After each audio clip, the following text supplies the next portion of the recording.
First of all, bear with me because I'm kind of clumsy. So having two things in my hands might be dangerous for this presentation.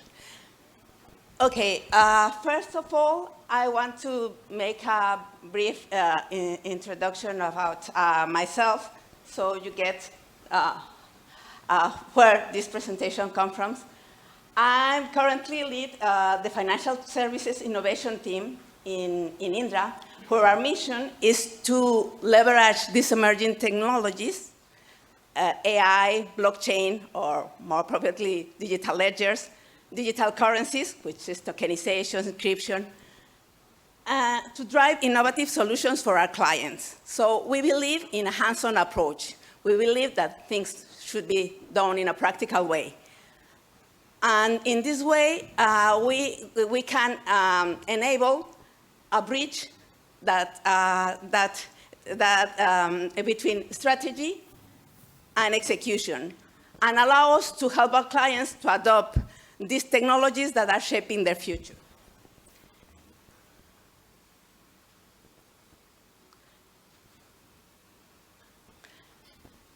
To begin with, or to start, what is digital economy? Well, digital economy is the generation of value among stakeholders through connections linking all human activities. And of course, when I see the audience, I know that I have the audacity to have tailored a definition. So allow me this poetical license. And I will go a little bit into that. Generation of value in the present and future. As we have seen, artificial intelligence is already boosting businesses by driving hyper-personalized recommendations that improves customer experience and increase customer engagement.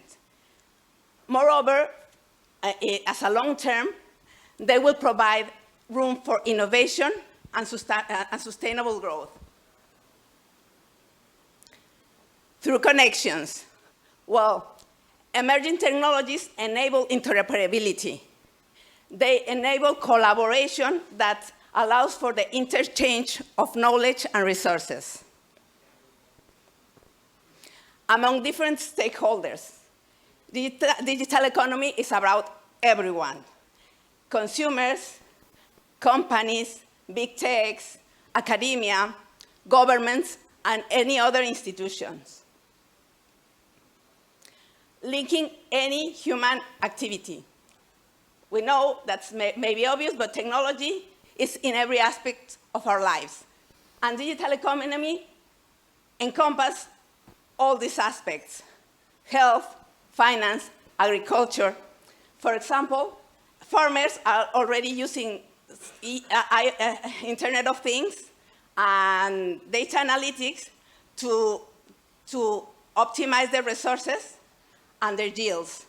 Satellite email recognition is also being used to monitor the crops and help monitor also the water usage, which helps minimize the environmental impact. So now I will talk a little bit more about these technologies that are driving the digital economy: artificial intelligence, blockchain, and digital currencies. Artificial intelligence, as we have seen, it's already improving operations, increasing efficiency and productivity. Analyzing vast amounts of data and at unprecedented speeds, we can have valuable data insight which drives innovation and change the way we work and operate. Blockchain is the technology of trust and transparency. Due to its innovative nature, it helps manage traceability of transaction and data. And digital currencies are also a game changer. They will help empower businesses and individuals granting access to financial services. This democratization of financial services will promote a more global digital economy.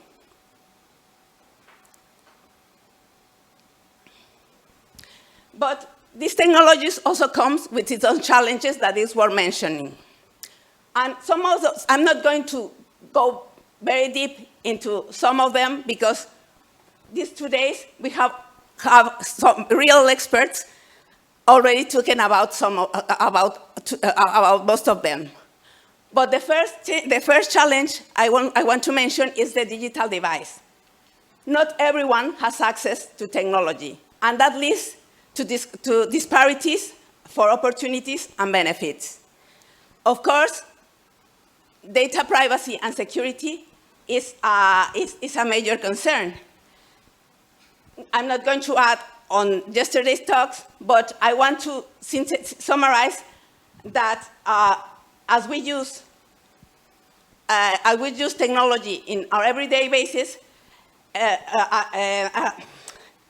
data breaches become a paramount challenge to address. The misuse of data not only creates financial loss, but also creates erosion of trust. Carbon footprint of data centers has been addressed perfectly this morning by Mr. Yu, so I'm not going to add anything, but that apart for implementing sustainable practices and more energy-efficient technologies, we should also take care of minimizing waste, but not also minimizing waste from the beginning, for the way we design and develop our systems and our applications. For example, blockchain, that is a technology that is very, very energy inefficient, can be designed in a way that it use other lighter weight consensus mechanisms to minimize and mitigate environmental impact. And the last challenge I want to address is that we must have clear ethical standards and regulation frameworks and guidelines. For example, it's important the initiatives that are currently being carried on around thinking about how artificial intelligence algorithms should be unbiased and fair.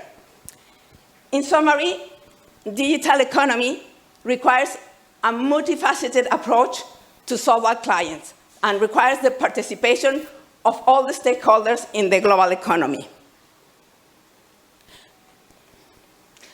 I don't know why it's hiding the titles of the presentation. It's something weird about that.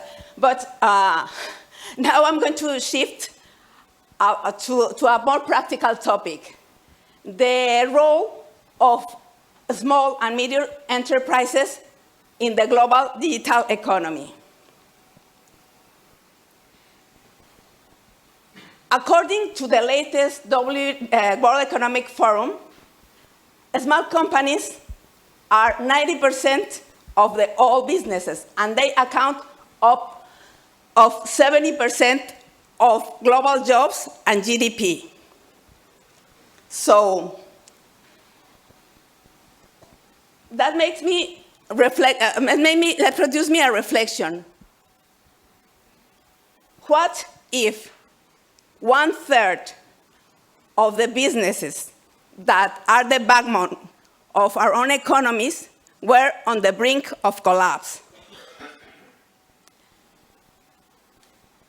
WEF report indicates that 67% of SMEs struggle to survive due to short-term pressures. 85% of organizations recognize that technology adoption as crucial for transformation, and 64% of SMEs struggle to effectively use data. And the sustainability chapter doesn't look so good either. SMEs account for at least 50% of business sector emissions, and only 21% of SMEs actively track and report energy consumption and carbon emissions.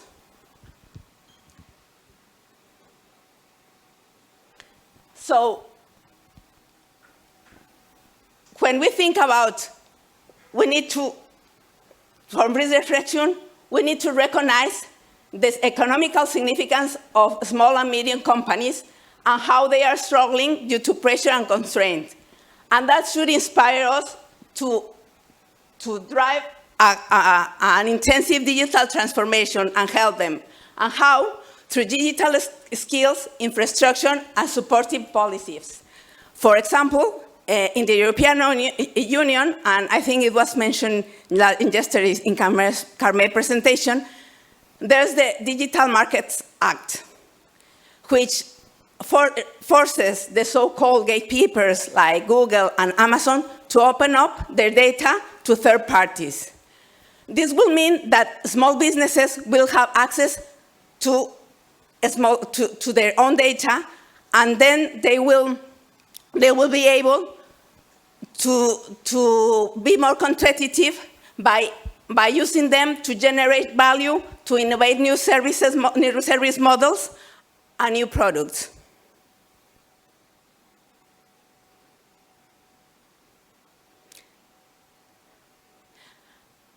And how emerging technologies can help SMEs and create and seize these new opportunities.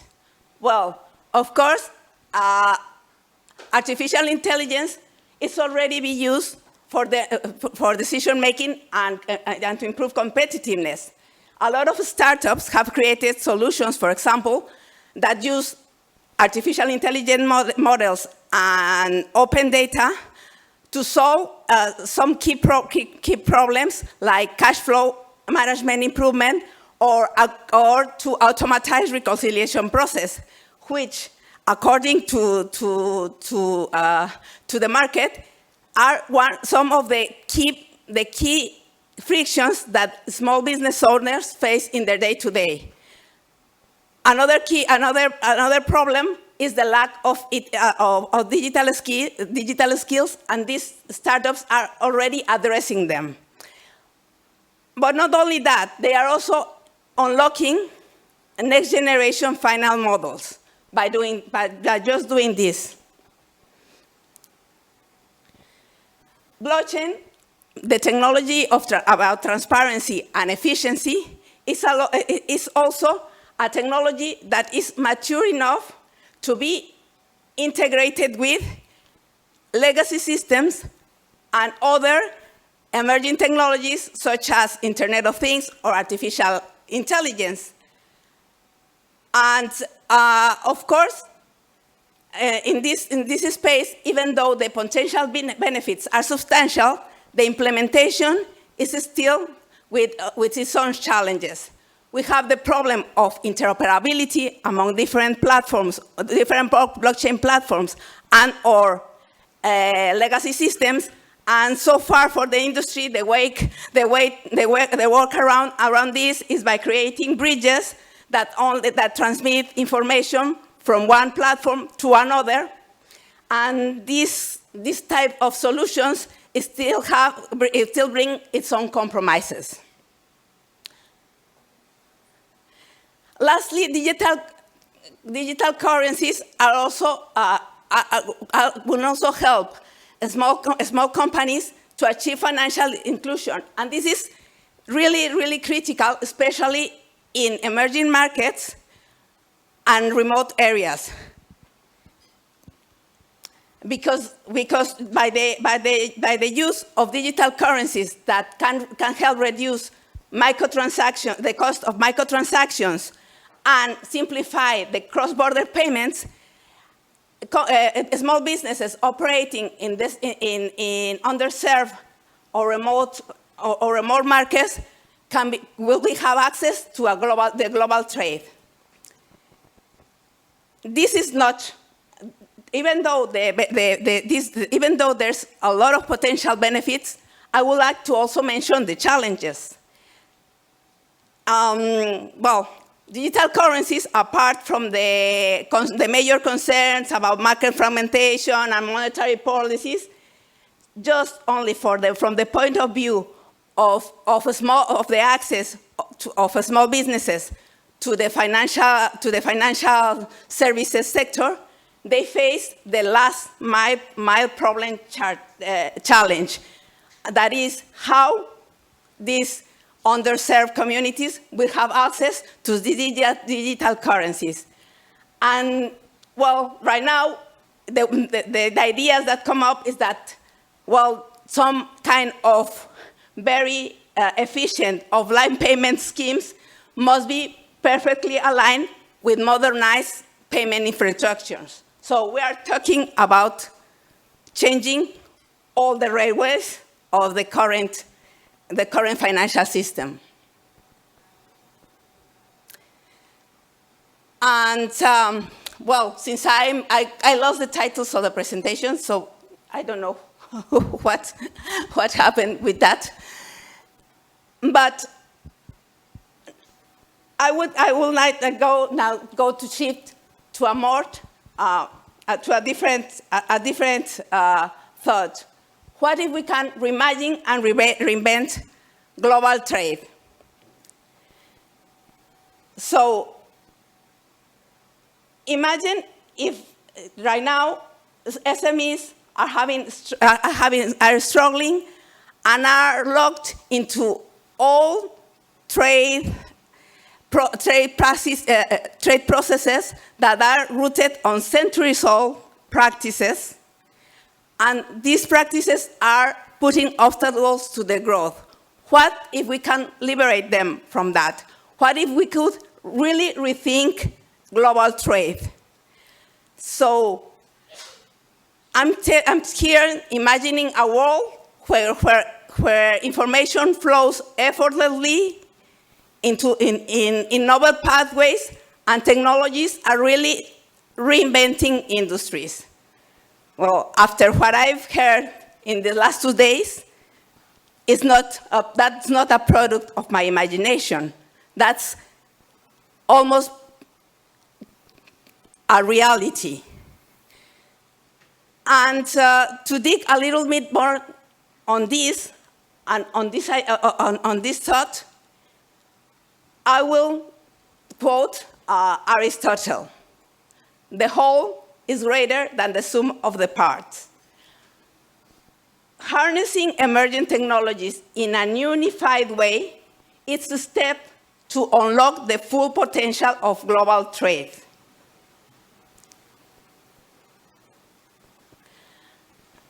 And I would like to illustrate this with a more practical approach and talking about a very small or simple use case. The use case of car part tracking and ownership. But first, to do this, allow me to set the stage. The automotive aftermarket industry, and that's the one that pulls services and parts on vehicle parts, is a booming industry. Okay, maybe it's not the largest, but it's a booming industry. In the UAE alone, it's predicted to bring up to $1.4 billion of revenue between 2022 and 2030. However, counterfeit of auto parts is hindering market growth. So, to address this, what if we use I propose a unified technological approach to transform the value chain, to use all the emerging technologies in a joint way so we can tackle each and every one of the problems.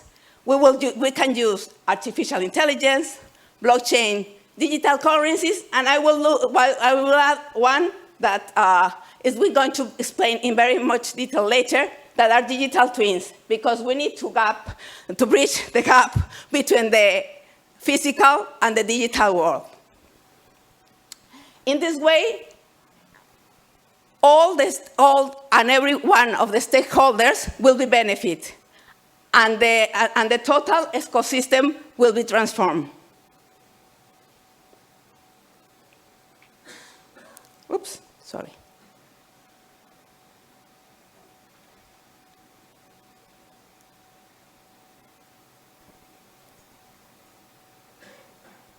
Okay. So let me explain a little bit of the components of this use case. Digital twins will be combined with computer vision neural networks to produce a data product passport that can be tokenized, for instance, with NFT, or maybe some other faster and better technology. But the important is that we get to have a metadata embedded into the process so that it can be used in different ways. One use can be to verify the authenticity of parts, and then another use will be to really operate across the whole value chain. Smart contracts would develop a document versus payment approach. That means that they will guarantee the accuracy, the efficiency, and the trust by linking key information and key metadata into the payment process. If we make this interoperable with a revamped logistic chain, we will have a single point of truth, which will reduce discrepancies and improve auditability. Lastly, digital currencies will also provide advanced financial management because they will help us tracking transactions and risk assessment.